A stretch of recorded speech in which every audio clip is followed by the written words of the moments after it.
정말 믿을 수 없는 일이 벌어졌습니다. 한국에 매우 냉소적이었던 미국 승무원이 단 하루 만에 한국에 대한 시선을 완전히 바꿨다고 합니다. 유럽과 미국의 화려한 도시들이 많은데 이 승무원은 15년간 거부감만 품었던 한국을 다시 찾고 싶은 나라로 선택했습니다. 중국은 얼어붙었고 일본은 놀라움을 감추지 못했습니다. 도대체 24시간의 한국 체류 동안 무슨 일이 있었던 걸까요? 그녀가 깨달은 정의 진정한 의미는 무엇이었을까요? 안녕하세요. 저는 엘리자베스입니다. 미국 항공사 승무원으로 15년 전 평택 오산기지에서 근무했던 경험이 있죠. 한국의 과한 관심과 간섭에 숨이 막혔던 저에게 태풍으로 인한 불시착은 끔찍한 악몽과도 같았습니다. 하지만 그 하루가 제 인생을 바꿔놓았어요. 지금부터 그땐 몰랐죠. 그 정이 불편했던 이유를 함께 알아보시죠. 이야기가 마음에 드신다면 좋아요와 구독 한 번만 눌러주세요. 저는 비행기 창문 너머로 보이는 회색빛 하늘을 바라봤습니다. 태풍의 전조였죠. 시애틀에서 도쿄로 향하던 비행기가 갑자기 방향을 틀었을 때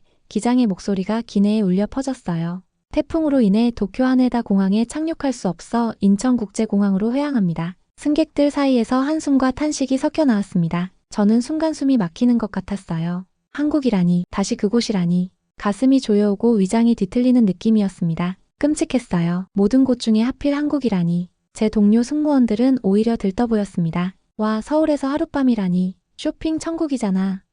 제니퍼가 손뼉을 치며 말했죠. 마이클은 강남의 클럽이 완전 대박이래. 한국 친구가 추천해줬어 라며 신이 났습니다. 모두가 즐거워하는 와중에 저는 속으로 신음했어요. 정말로 견딜 수 없었습니다. 그들은 제가 왜 이렇게 창백한 표정을 짓는지 이해하지 못했어요. 아니, 이해할 수 없었죠. 엘리자베스, 너 한국 주둔 경험 있다면서? 가이드 좀 해줘. 케빈이 제 어깨를 툭 치며 말했어요. 저는 억지로 미소를 지었습니다. 15년 전 평택 오산기지에 있었을 뿐이야. 끔찍한 경험이었어. 다시는 가고 싶지 않던 곳인데 끔찍한 경험이라는 말조차도 완곡한 표현이었어요. 그때 평택에서의 기억은 악몽처럼 생생합니다. 시장에 갈 때마다 상인들이 제게 쏟아내던 과한 관심. 이거 써봐요. 예쁘겠네. 어디서 왔어요? 혼자 왔어요? 너무 많은 질문, 너무 많은 시선. 마치 동물원의 동물이 된 것 같았죠. 그건 친절이 아닌 불쾌한 침범이었습니다. 식당에 들어가면 혼자 먹어?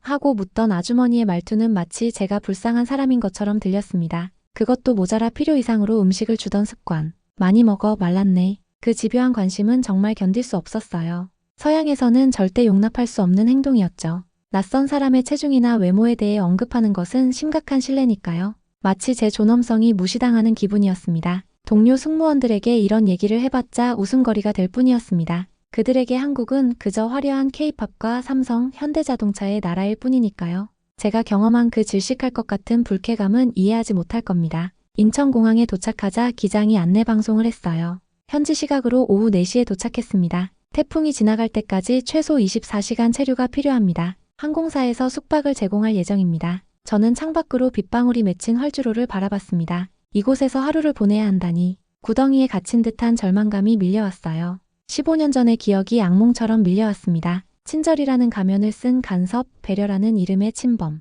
미국으로 돌아왔을 때 그렇게 해방감을 느꼈던 이유가 바로 그것이었죠. 내 개인 공간을, 내 정체성을 존중받는 느낌, 아무도 나에게 과도한 관심을 갖지 않는 그 자유로움. 누군가는 그걸 차가움이라고 하겠지만 저에겐 그게 편안함이었습니다. 그런데 이제 다시 그 정이라는 이름의 감옥 속으로 들어가야 한다니. 정말 지옥 같았어요. 짐을 챙기며 깊은 한숨을 내쉬었습니다. 손가락 마디가 하얗게 될 정도로 가방 손잡이를 꽉 쥐었죠. 승객들을 안내하는 동안에도 가슴은 계속 답답했어요. 그들은 친절했지만 저는 숨이 막힐 것 같이 불편했었다는 사실이 제 안에서 서서히 모습을 드러내기 시작했습니다. 인천공항은 제 기억과는 너무나 달랐습니다. 15년 전 처음 한국에 왔을 때의 김포공항은 아직 국제선이 많지 않던 곳이었어요. 하지만 인천공항은 마치 미래에서 온 듯한 첨단 시스템과 질서 정연한 모습이었습니다. 도착 게이트에서 나오자 깨끗한 대리석 바닥이 반짝거렸어요.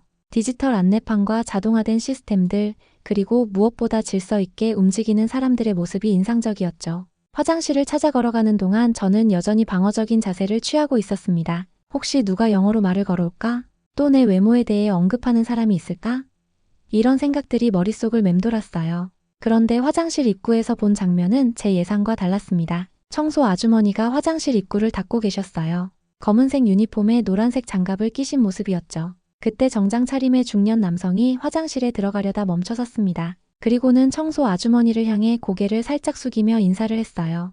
아주머니도 밝게 웃으며 인사를 받았죠. 그저 5초 정도의 짧은 장면이었지만 제 마음속에서 무언가가 미세하게 흔들렸습니다. 15년 전이었다면 저는 그 장면을 형식적인 예절이라고 여겼을 거예요. 한국 사람들은 그저 습관적으로 인사를 하는 거라고 생각했을 테니까요. 하지만 지금 보니 그건 진심 어린 존중의 표현이었습니다. 청소부라는 직업에 대한 차별 없는 배려였죠. 아, 그때는 이런 모습조차 형식적이라고 생각했구나 하는 자성이 들었어요. 화장실에 들어가서 세면대 앞에 섰을 때 거울 속 제 모습이 낯설게 느껴졌습니다. 짙은 메이크업과 단정한 승무원 유니폼을 입은 저는 겉으로는 자신감 넘쳐 보였지만 내면은 여전히 낯선 환경에 대한 두려움으로 가득 차 있었어요. 왜 나는 항상 방어적인 자세를 취하고 있을까? 스스로에게 물었습니다. 세면대에 물을 틀자 자동으로 비누가 나왔어요. 이 작은 편의조차 저를 놀라게 했습니다. 한국은 제가 기억하던 그 나라가 아니었죠. 아니, 어쩌면 한국은 그대로였지만 제 시선이 달라진 걸지도 모릅니다. 화장실을 나오는 길에 또 하나의 작은 장면을 목격했어요. 한 외국인 여성이 아이를 안고 있는데 한국인 여성이 다가가 문을 열어주었습니다. 단순한 배려였지만 그 자연스러움이 인상적이었어요. 그냥 지나칠 수도 있는 순간이었는데 굳이 도움의 손길을 내민 거죠. 저는 발걸음을 멈추고 잠시 그 장면을 지켜봤습니다. 예전에는 이런 행동이 과한 친절, 심지어는 간섭처럼 느껴졌을 텐데 지금은 왜 이렇게 따뜻하게 다가오는 걸까요? 제 안에서 무언가가 조금씩 변하고 있었습니다. 첫 번째 오해가 서서히 무너지기 시작한 순간이었죠. 공항에서 나와 항공사가 준비한 리무진 버스에 올랐습니다. 창밖으로 보이는 서울의 모습은 제가 기억하던 것보다 훨씬 현대적이었어요. 높은 빌딩들과 세련된 디자인의 건물들이 빗속에서도 반짝였습니다. 15년이라는 시간이 만든 변화였겠죠. 그런데 묘하게도 그 변화 속에서도 뭔가 본질적인 것은 그대로인 듯했어요.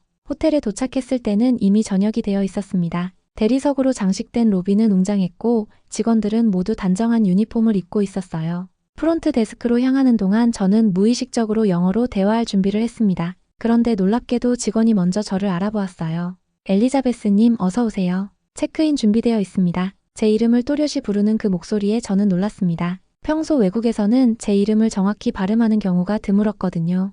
게다가 이름 뒤에 님이라는 존칭을 붙인 것도 인상적이었어요. 미국에서는 그저 미스나 마담 정도로 불리는데 이름과 함께 존칭을 사용하는 건 왠지 더 개인적인 존중감을 느끼게 했습니다. 저는 조용히 머물고 싶습니다. 혹시 한적한 객실이 있을까요? 제 요청에 프론트 직원은 밝게 미소 지었어요. 네, 엘리자베스님. 그럼 저희 배려층 객실을 추천해드리겠습니다. 소음이 적고 전망도 좋은 곳이에요. 배려층이라는 말이 귀에 들어왔습니다. 단순히 조용한 층이나 고급층이 아니라 배려층이라니. 그 표현 하나에서 느껴지는 섬세함이 저를 움직였어요. 15년 전 평택의 숙소에서는 외국인은 따로 분리된 구역에 배정받았습니다. 마치 우리가 불편한 존재라는 듯이요. 하지만 지금은 달랐어요. 배려라는 이름으로 제 편안함을 먼저 생각해주는 느낌이었습니다. 객실 키를 받고 엘리베이터로 향하는 동안 저는 문득 15년 전의 기억 하나가 떠올랐어요.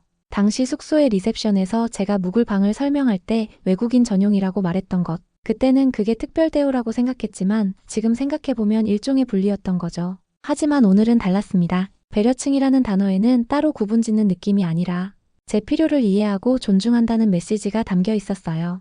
객실에 들어서자 넓은 창문 너머로 서울의 야경이 펼쳐졌습니다. 빗방울이 창문을 타고 흐르는 모습이 아름다웠어요.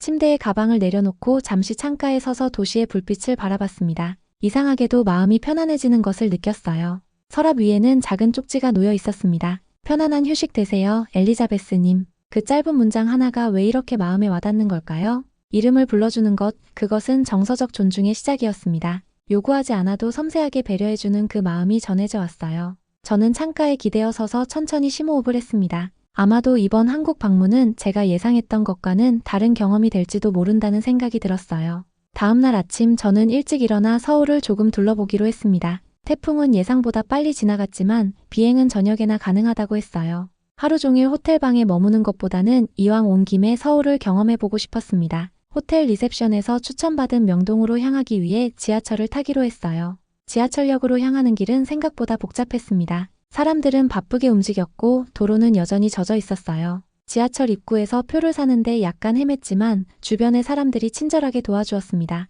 누가 시키지 않았는데도 저를 보자마자 영어로 도움이 필요하세요?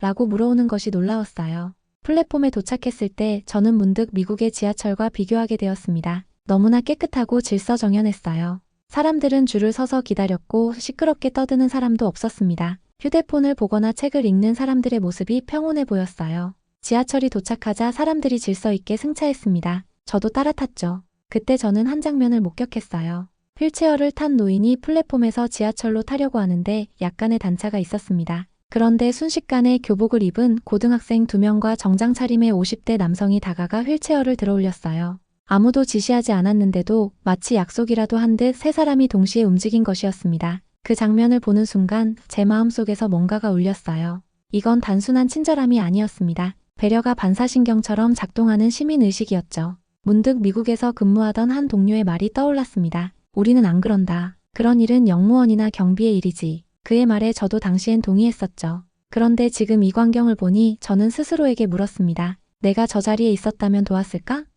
솔직히 말하면 아마도 망설였을 거예요. 다른 사람이 도울 거야. 불편해 보일 수도 있어. 내가 나서면 오히려 신뢰가 될지도 같은 생각들로요.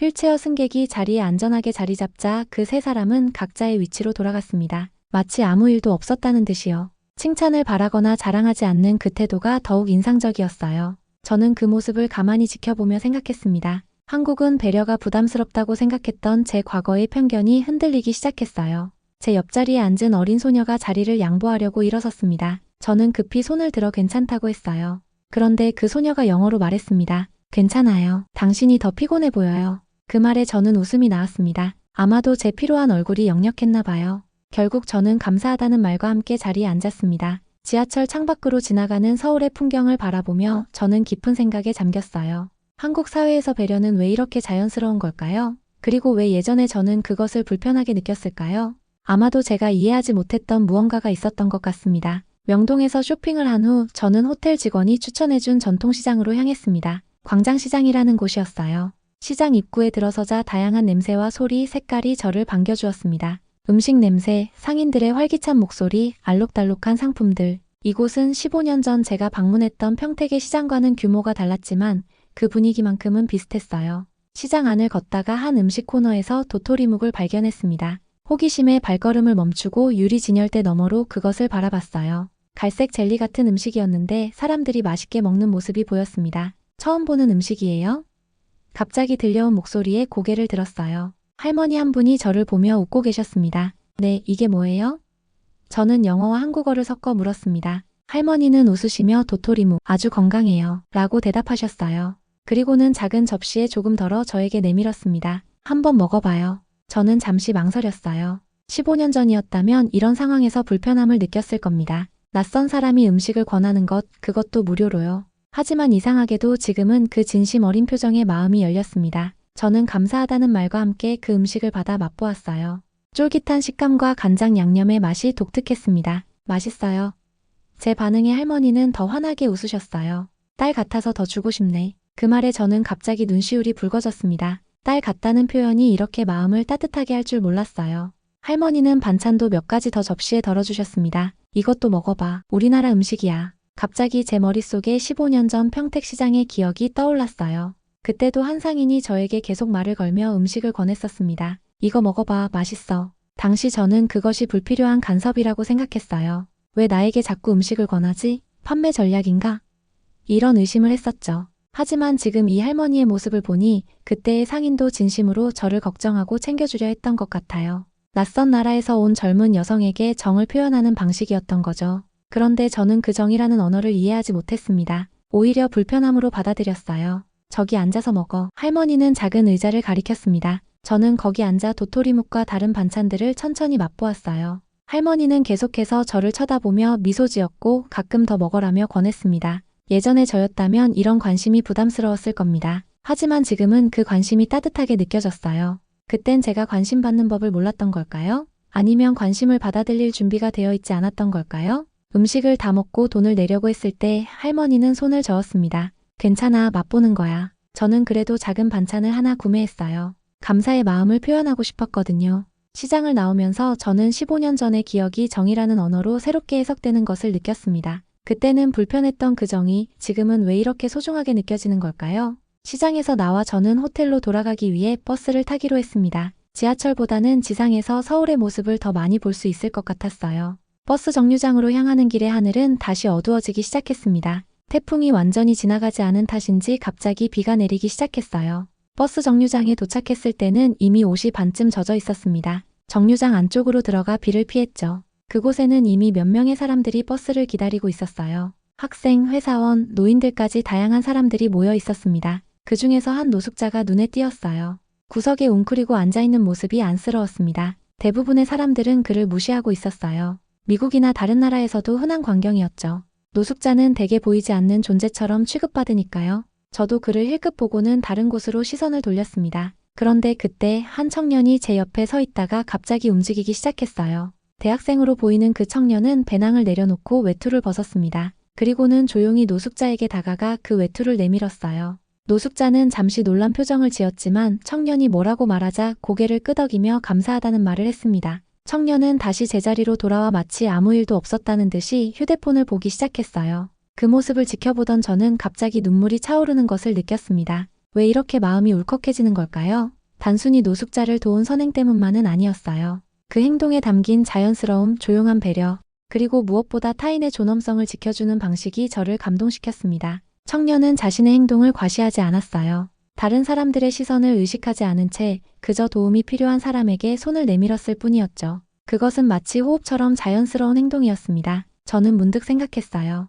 저 온기가 바로 내가 불편해했던 그 정이었구나. 예전에 저는 왜 이런 정을 불편하게 느꼈을까요? 아마도 저는 너무 개인주의적인 문화에 익숙해져 있었던 것 같아요. 타인과의 경계를 분명히 하는 것이 중요하다고 배웠고, 낯선 사람의 친절은 항상 의심의 대상이었습니다. 하지만 지금 보니 한국의 정은 단순한 간섭이 아니라 따뜻한 공동체 정신의 표현이었던 거죠. 버스가 도착했고 사람들이 줄을 서서 차례대로 탑승했습니다. 저도 따라 버스에 올랐어요. 앉을 자리를 찾아 창가에 자리를 잡았습니다. 창밖으로 비가 내리는 서울의 거리를 바라보며 저는 생각했어요. 한국의 정이 불편했던 이유는 내가 닫혀 있었기 때문이었구나. 개인의 영역을 중시하는 문화에서 자란 저에게 타인의 관심과 배려는 일종의 침범처럼 느껴졌던 거예요. 하지만 이제 저는 그 정의 진짜 의미를 조금씩 이해하기 시작했습니다. 그것은 내 삶에 간섭할 게가 아니라 네가 혼자가 아니야 라는 메시지였어요. 외투 한 벌에 담긴 그 따뜻한 마음이 저에게도 전해졌습니다. 버스는 비를 가르며 천천히 움직였고 저는 창밖의 풍경에 마음을 빼앗겼습니다. 서울의 골목골목, 빌딩 사이사이에서 저는 이제 사람들의 모습에 더 주목하게 되었어요. 우산을 함께 쓰는 사람들, 상점 앞에서 비를 피하는 이들을 도와주는 주인들, 작은 친절이 오가는 모습들. 그 모든 것들이 새롭게 보였습니다. 한국의 정이 불편했던 이유는 결국 내가 닫혀 있었기 때문이었어요. 호텔로 돌아왔을 때는 이미 저녁이 되어 있었습니다. 로비에 들어서자 젖은 옷 때문에 약간 춥다고 느꼈어요. 엘리베이터를 기다리는 동안 뒤에서 누군가 다가오는 기척이 느껴졌습니다. 돌아보니 호텔 직원이 따뜻한 커피 한 잔을 들고 있었어요. 젖으셨네요. 따뜻한 커피 드세요. 그는 말없이 커피를 내밀었습니다. 감사합니다. 어떻게 알았죠? 저는 놀라서 물었어요. 그는 미소를 지으며 대답했습니다. 필요해 보여서요. 그 단순한 대답에 저는 다시 한번 마음이 따뜻해지는 것을 느꼈어요. 특별한 이유가 없었습니다. 그저 필요해 보여서. 이것이 바로 한국식 배려의 핵심이 아닐까 싶었어요. 요청하지 않아도 말하지 않아도 필요한 것을 알아채고 먼저 손을 내미는 것. 15년 전의 저라면 이런 행동을 오지랖이라고 여겼을 겁니다. 왜 내 상태를 관찰하고 내가 원하지도 않은 것을 제공하는가? 하지만 지금은 그 행동이 위로가 되었어요. 낯선 도시에서 혼자 비를 맞고 돌아온 저에게 그 따뜻한 커피 한 잔은 단순한 음료 이상의 의미였습니다. 객실로 돌아와 샤워를 하고 나니 몸도 마음도 한결 가벼워졌어요. 침대에 앉아 창밖을 바라보며 오늘 하루 있었던 일들을 돌이켜봤습니다. 화장실에서 본 존중의 순간들, 지하철에서 목격한 자연스러운 배려, 시장에서 만난 따뜻한 할머니, 버스 정류장의 청년, 그리고 방금 전 호텔 직원의 커피까지. 이 모든 순간들이 저에게 무언가를 가르쳐주고 있었어요. 저는 책상에 앉아 일기를 쓰기 시작했습니다. 어쩌면 나는 이방인이라 불편했던 게 아니라 이방인을 받아들이지 못한 내 마음이 문제였을지도 모른다. 이 문장을 쓰면서 저는 깊은 통찰을 얻었어요. 문화적 차이를 이해하지 못했던 것은 한국 사람들이 아니라 바로 저 자신이었던 거죠. 미국에서는 개인의 독립성과 프라이버시가 중요시되는 반면 한국은 공동체 의식과 상호 의존성이 강조됩니다. 저는 내 기준으로만 세상을 판단했고 그래서 한국의 정을 불편하게 느꼈던 거예요. 하지만 이제 저는 다른 시선으로 바라볼 수 있게 되었습니다. 정은 간섭이 아니라 공감이었어요. 오지랖이 아니라 공감력이었습니다. 침대로 돌아와 휴대폰을 확인하니 동료들로부터 메시지가 와 있었어요. 서울 구경 어때? 재미있어? 짧게 대답하고 폰을 내려놓으며 생각했습니다. 어떻게 이 경험을 그들에게 설명할 수 있을까? 단순히 좋았어라는 말로는 부족할 것 같았어요. 창밖으로 보이는 서울의 밤은 비가 그치고 별들이 보이기 시작했습니다. 저는 문득 15년 전 평택에서의 마지막 날을 떠올렸어요. 그때 저는 빨리 떠나고 싶다는 생각뿐이었죠. 하지만 지금은 조금 더 머물고 싶다는 마음이 들었습니다. 이 도시의 리듬, 사람들의 온기, 그리고 그 모든 것을 관통하는 정의 의미를 더 깊이 이해하고 싶었어요. 침대에 누워 천장을 바라보며 저는 생각했습니다. 사람이 먼저인 나라. 그것이 바로 한국의 본질이 아닐까요? 효율성이나 편리함보다 사람과 사람 사이의 관계를 더 중요시하는 문화. 저는 그동안 왜 그것을 알아차리지 못했을까요? 아마도 제가 너무 바쁘게, 너무 방어적으로 살아왔기 때문일 겁니다. 내일이면 다시 도쿄로 향하는 비행기를 타야 했습니다. 하지만 오늘 하루의 경험은 저의 15년 된 오해를 완전히 바꿔놓았어요. 정이 불편했던 이유는 정 자체가 아니라 제가 그것을 받아들일 준비가 되어 있지 않았기 때문이었습니다. 이제 저는 그 따뜻함을 이해할 준비가 되었어요. 다음날 아침 저는 호텔 체크아웃을 위해 로비로 내려갔습니다. 어제와는 달리 화창한 날씨였어요. 태풍이 완전히 지나간 듯 했습니다. 로비에서 짐을 정리하고 있는데 어제 커피를 건네주었던 직원이 다가왔어요. 좋은 아침입니다, 엘리자베스님. 체크아웃 도와드릴까? 그는 밝게 웃으며 물었습니다. 네, 감사합니다. 어제 커피 정말 맛있었어요. 저는 진심으로 감사함을 표했습니다. 그는 수줍게 웃으며 별말씀을요. 오늘 날씨가 좋네요. 인천공항까지 가시나요? 라고 물었어요. 네, 오후 비행기가 있어요. 제 대답에 그는 공항버스 시간표를 알려주며 가장 편한 방법을 설명해 주었습니다. 그의 세심함에 다시 한번 감동했어요. 호텔을 나서는 길에 로비 화장실에 들렀습니다. 그곳에서 어제 인천공항에서 만났던 그 청소 아주머니를 다시 보게 되었어요. 놀랍게도 아주머니는 저를 알아보셨습니다. 또 뵙네요. 아주머니가 영어로 말씀하셨어요. 구두투시 UEGAIN. 순간 저는 멈칫했습니다. 인천공항에서 잠깐 스쳐 지나간 외국인을 어떻게 기억하시는 걸까요? 더구나 영어로 인사까지. 아주머니의 따뜻한 미소에 저도 웃음으로 화답했어요. 네, 다시 만나서 반가워요. 저는 한국어와 영어를 섞어 대답했습니다. 공항으로 가는 버스에 오르며 저는 이 짧은 서울 방문이 제게 얼마나 깊은 인상을 남겼는지 생각했어요. 단 하루 반의 시간이었지만 15년 동안 쌓아온 편견이 무너지기에는 충분했습니다. 버스 창밖으로 펼쳐지는 서울의 풍경을 바라보며 저는 이 도시와 사람들에 대한 새로운 애정을 느꼈어요. 인천공항에 도착하자 저는 출국 절차를 밟기 전에 기념품 가게에 들렀습니다. 무언가 이 방문을 기억할 수 있는 것을 사고 싶었어요. 여러 상품들을 둘러보다가 한국 전통 문양이 새겨진 작은 열쇠고리를 발견했습니다. 단순하지만 아름다운 디자인이었어요. 이건 기억용이야. 저는 계산대에서 열쇠고리를 건네받으며 혼잣말로 중얼거렸습니다. 출국장으로 향하는 동안 저는 이번 방문의 모든 순간들을 마음속에 새겼어요. 인천공항 화장실에서 본 존중의 모습, 호텔에서 경험한 세심한 배려, 지하철에서 목격한 자연스러운 도움의 손길, 시장에서 만난 할머니의 따뜻함, 버스 정류장의 청년이 보여준 인간애, 그리고 호텔 직원의 무심한 듯 따뜻한 배려까지. 비행기에 탑승하고 자리에 앉자 옆에는 제 동료 승무원 제니퍼가 있었습니다. 그녀는 호기심 가득한 표정으로 물었어요. 이번 체류 어땠어, 엘리자베스? 여전히 한국이 불편했어? 저는 창밖으로 보이는 인천공항을 바라보며 미소 지었습니다. 그리고 천천히 대답했어요. 그땐 몰랐죠. 그 정이 불편했던 이유를. 제니퍼는 의아한 표정을 지었습니다. 무슨 뜻이야? 예전에 난 한국 사람들이 너무 관심을 많이 가진다고 생각했어. 개인 공간을 존중하지 않는다고 느꼈지. 하지만 이제 알았어. 그건 간섭이 아니라 배려였다는 걸. 저는 손에 든 열쇠고리를 바라보며 말했습니다. 비행기는 서서히 활주로를 달리기 시작했어요. 저는 창밖으로 점점 작아지는 한국의 모습을 바라보았습니다. 이전에는 그저 경유지에 불과했던 이곳이 이제는 제 마음속에서 특별한 목적지가 되었어요. 한국은 이방인을 사람으로 맞이하는 나라였습니다. 그리고 저는 이제야 그 의미를 진정으로 이해했어요. 비행기가 하늘 높이 올라갈 때 저는 마음속으로 다짐했습니다. 언젠가 다시 한국을 방문할 것이라고요. 그때는 더 열린 마음으로 더 깊이 그 문화를 이해하며 그 정을 온전히 받아들일 준비를 하고서 15년 전의 오해는 이제 아름다운 깨달음으로 바뀌었습니다. 그리고 저는 알았어요. 진정한 여행은 단순히 장소를 방문하는 것이 아니라 마음의 여정이라는 것을. 비행기가 구름 위로 솟아오르며 저는 한국에서의 기억들을 가슴속에 담았습니다. 미국으로 돌아가면 동료들에게 이 경험을 나눌 생각이에요. 어쩌면 그들도 정이라는 이름의 따뜻함을 이해하게 될지도 모릅니다. 여러분, 엘리자베스의 사연은 어떠셨나요? 문화적 오해가 어떻게 깊은 이해와 화해로 바뀌는지 보여주는 이 이야기가 마음에 와닿으셨나요? 우리가 당연하게 여기는 작은 배려와 정성이 타인에게는 얼마나 특별하고 소중한 것이 될 수 있는지 다시 한번 생각해보게 됩니다. 한국의 정문화는 단순한 친절함을 넘어 사람을 먼저 생각하는 깊은 공동체 의식의 표현입니다. 우리의 일상 속 작은 배려들 청소 노동자에게 건네는 인사, 낯선 이에게 베푸는 따뜻한 손길 누군가의 필요를 알아채는 섬세함이 외국인의 눈에는 얼마나 특별하게 비칠 수 있는지 엘리자베스를 통해 알 수 있었습니다. 이런 감동적인 이야기가 더 필요하시다면 좋아요와 구독 부탁드립니다. 여러분의 경험이나 생각도 댓글로 남겨주세요. 다음에도 더 감동적인 사연으로 찾아뵙겠습니다. 감동램프 채널과 함께 세계 속의 한국, 한국 속의 세계를 계속해서 탐험해 보시죠. 시청해주셔서 진심으로 감사합니다.